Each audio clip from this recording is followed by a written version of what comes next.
On this episode of China Uncensored, 20 signs China's pollution has reached apocalyptic levels.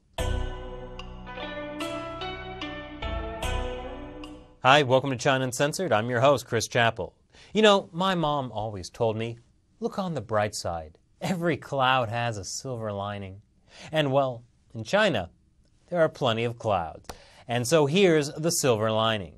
For those of you who believe in global warming, China is preventing it.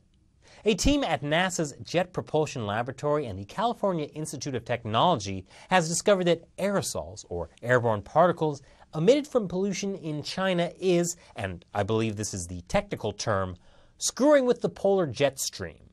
Basically, that means storms are getting worse.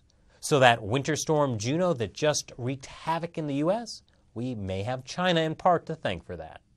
Now, some believe that by releasing more aerosols into the atmosphere, we can better block out the sun, dropping temperatures and eliminating the need for face bikinis to protect women from skin-darkening sunshine.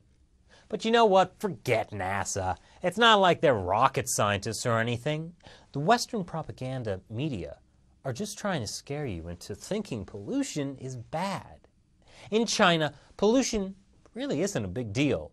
According to China's Ministry of Environmental Protection, 9 out of every 10 cities have such a robust, developed economy that they fail the country's pollution test. But what does that actually look like? Well, here are 20 signs China's pollution has reached apocalyptic levels. According to the World Bank, 20 of the world's most polluted cities are in China. China is the world's largest polluter.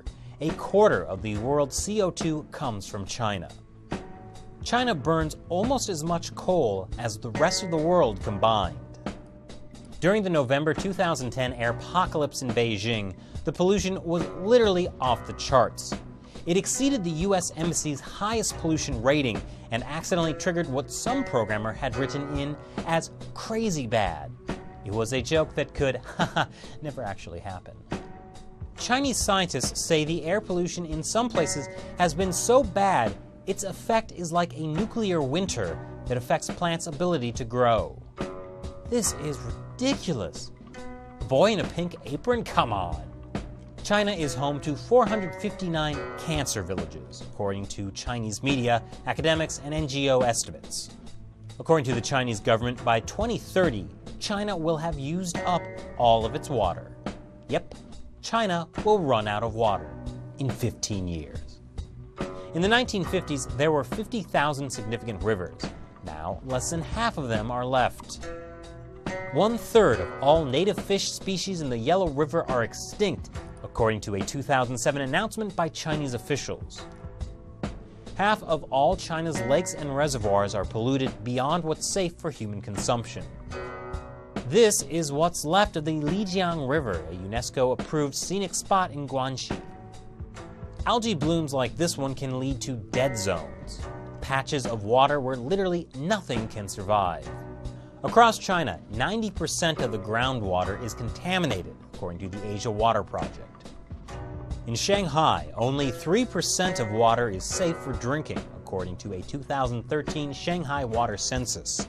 And over half the water is deemed so polluted it can't be used for anything.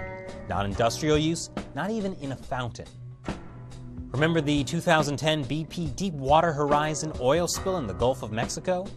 This one in Dalian was 4 times the size. According to the World Bank, every year, 250,000 Chinese people die prematurely because of pollution.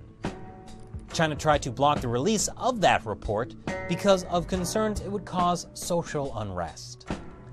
Party mouthpiece CCTV ran a story with 5 reasons why this pollution turns out to be a great thing, including its ability to unite the Chinese people. Wow! No wonder China's wealthy are trying to get out of the country. So what do you think China should do about its pollution? Let me know what you think in the comment section below. Once again, I'm Chris Chappell. Thanks for watching China Uncensored.